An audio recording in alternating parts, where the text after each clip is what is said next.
tendu un bout de glaçon, passé contre la coque. Du coup, je me suis levé en me disant qu'il avait peut-être besoin d'aide. Et là, champ d'iceberg. Un truc de dingue. Ça y est, la goélette reprend son cap au sud pour plonger au plus proche des terres polaires. C'est pas mal, hein? La lumière est dingue aussi en plein, non? Tout à l'heure, en fait, on voyait quasiment plus l'écran. Toutes ces taches, ce sont des icebergs. Au retour, il est 3h du matin, il fait jour.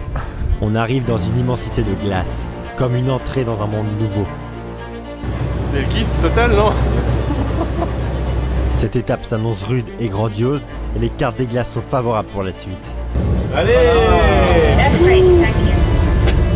Bah regarde, c'est pas beau comme nouvelle ça? Ah bah ouais, c'est un ouvert là jusque là.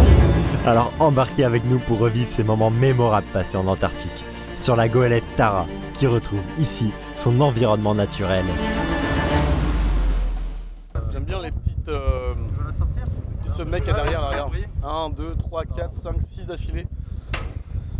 C'est déjà tombé 2 fois. Ouais, ça fait là. J'attends qu'une chose, c'est un petit degré de plus.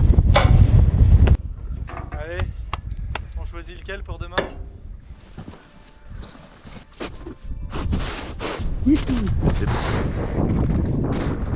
En vrai là il y a un super tour à faire, regarde.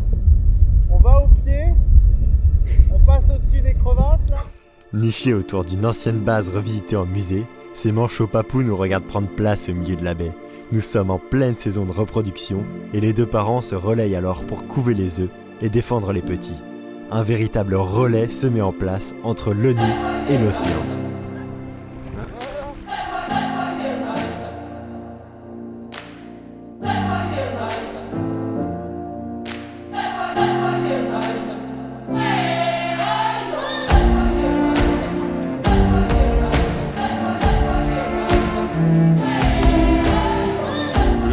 Là, c'est un peu sombre et t'as juste des pages de lumière qui... C'est incroyable. Au fur et à mesure où nous descendons vers des terres inaccessibles, nous observons de plus en plus de vie.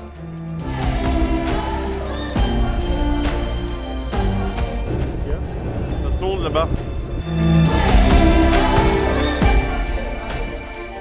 On vient de voir des baleines, des lions de mer, des crevasses, des avalanches, des glaciers qui s'effondrent, des icebergs qui se retournent.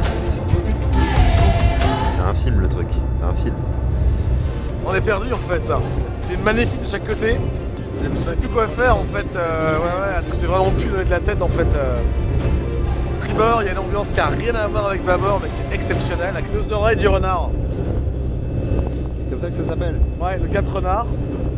C'est 2 oreilles de renard. Et les jeunes toujours sur leur portable. Et Mathieu, incroyable. Mais de toute façon, on va le priver. Hein. À Candy Crush. Ouais. Je crois qu'on est en Antarctique. Attends, c'est pas mal hein.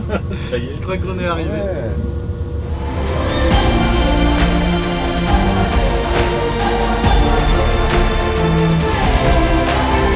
Là c'est le premier coucher de soleil qu'on a en Antarctique. Et là derrière les couleurs sont incroyables, il y a les icebergs. C'est un spectacle permanent de tous les côtés, les lumières elles changent tout le temps. Et c'est complètement dingue.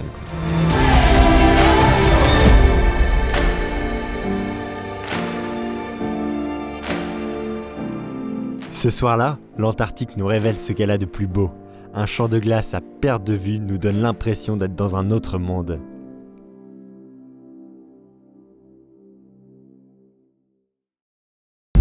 Du coup, je prépare Martin. Je prépare. Ok. Voilà, on est dans la glace à bord, dans le passage de Lemaire. Et je prépare le drone pour voir s'il y a un passage ou pas à travers les icebergs.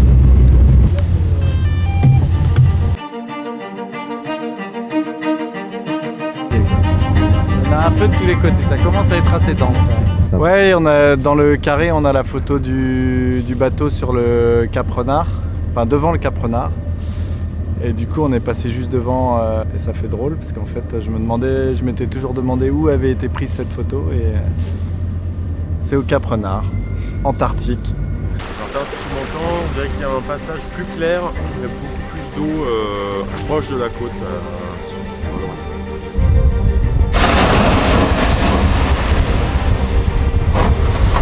Là, c'est le slalom entre les morceaux de glace. Il y a des manchots, il y a tout quoi. Le truc c'est le paradis quoi, il y a des montagnes de ce côté-là. Il y a de la vie, il y a des montagnes. Et on est sur Tararis. Et ça c'est spécial. Juste au-dessus, ça fait une demi-heure qu'on est en dessous là. C'est 20 tonnes qui descendent.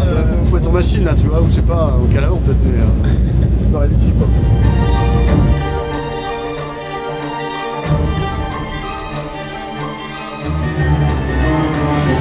Il doit être minuit et le soleil se lève à 2h du mat. Fatigant parce que tu te poses et il y a toujours quelque chose à regarder, toujours quelque chose à prendre. Trop quoi.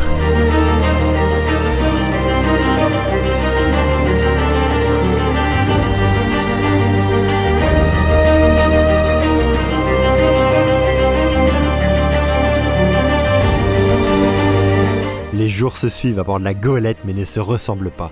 C'est un spectacle sans fin et nous sommes loin de tout. L'Antarctique c'est magique et ça prend aux tripes.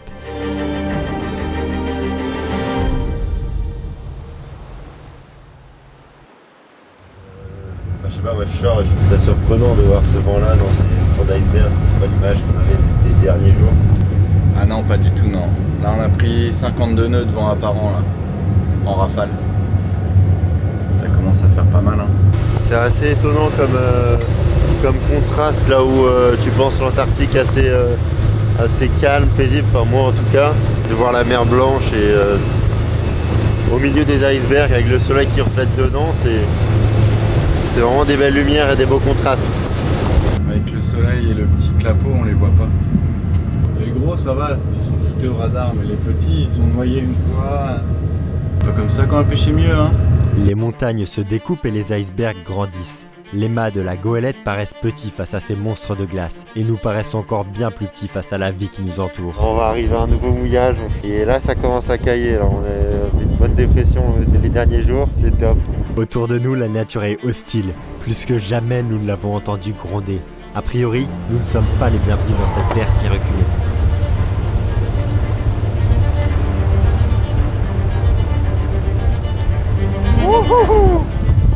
Incroyable. Une terre où nichent des millions de manchots. On observe ici des manchots papous.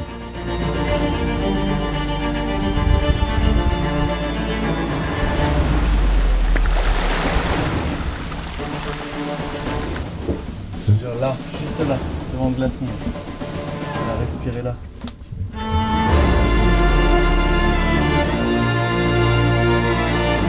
Voilà, on s'approche des derniers jours en Antarctique. C'est encore tout blanc, il y a des manchots qui se baladent autour, une rouquerie derrière, bref, classique quoi.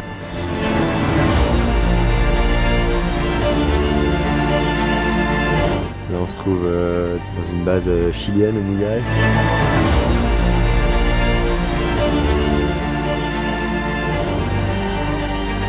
Et on remonte toujours tranquillement vers King George et vers la pointe de la péninsule antarctique. Hier c'était un peu bouché, on était à Paradise Bay. Sur la traversée on a croisé de ces morceaux, ils avaient des formes pas possibles. Il y en avait un, c'était une forme de cathédrale, de forteresse, un autre avec une piscine et des super lumières assez foncées. C'est fou d'avoir eu la chance de passer 10 jours en Antarctique avec ce beau bateau orange.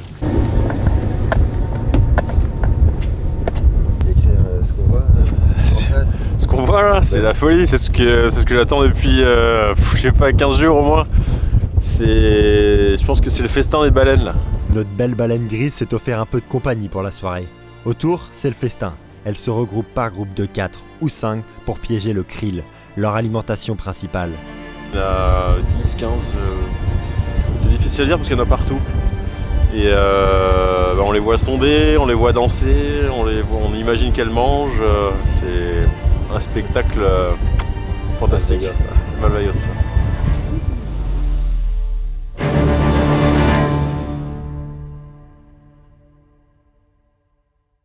Il y a 60 nœuds là, même plus. Là on se rapproche de la terre, il y a de nouveau du vent. On est tout au nord de la péninsule antarctique. On retrouve une ambiance beaucoup plus océanique comme ce qu'on avait avant en arrivant juste après le passage de Drake. Donc c'est un beau contraste avec les derniers jours. Il y a 30 nœuds, 45 en rafale. C'est toujours aussi joli.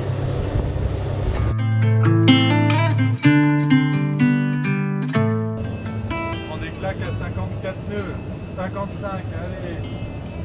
On était dehors, il y avait 20 nœuds, on arrive dedans, 65 en apparent. En rafale, 62 en réel. Vous voyez plus rien devant? Ouais. C'est Brookry ça? Mais non. Ah ouais, cool. Du monde hein.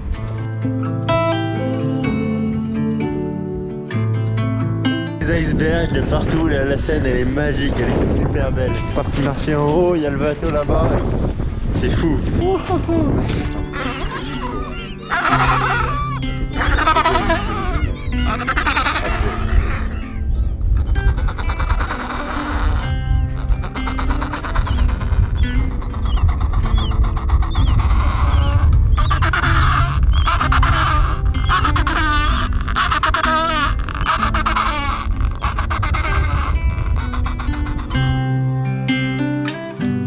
La colonie de Manchoa-Delhi abrite ici des juvéniles qui nichent sur les hauts de la colline. À la naissance, les petits sont recouverts d'un duvet et les parents se relayent pour aller les nourrir. Les poussins se regroupent en crèche proche de leur colonie et reviennent au nid quand leurs parents les appellent.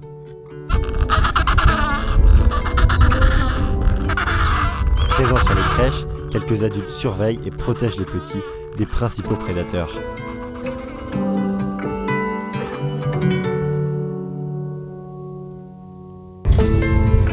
Ouais, ça y est, c'est la fin pour moi à bord de la Goélette pour cette série de vidéos. Le trajet est loin d'être fini pour la Goélette qui repart pour une nouvelle mission d'1 mois en mer de Weddell à faire des échantillonnages scientifiques au large et dans des conditions bien plus inconfortables que d'habitude. Il n'y a pas de point de repli, c'est-à-dire qu'en fait le seul endroit où on peut s'abriter ou se cacher, ce sont ces gros tabulaires qui se baladent. Après 3 mois passés à bord de la Goélette, il est temps de faire le bilan. Terminé, on peut tous rentrer chez nous, c'est quoi le... Eh ben ta mission est terminée, tu peux rentrer chez toi. Et non, nous on continue, on va aller en mer de Weddell faire des prélèvements et s'éclater, ça va être assez cool. Je crois que je ne réalise pas encore. Tout était trop grand, trop fort. Jamais de ma vie je n'avais vécu quelque chose pareil. Je n'avais jamais autant produit, été inspiré, fait de rencontres humaines, vu des océans de cette ampleur, des ciels étoilés, des montagnes, des animaux, des oiseaux. Bref, un tout, mais sur un support unique, la Goélette Tara.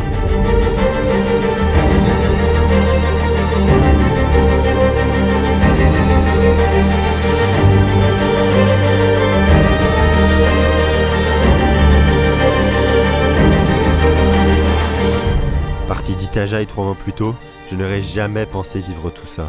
Je me souviens bien de ce moment où j'ai aperçu les mâts oranges dans le port de la ville. Je me suis tout de suite senti à la maison.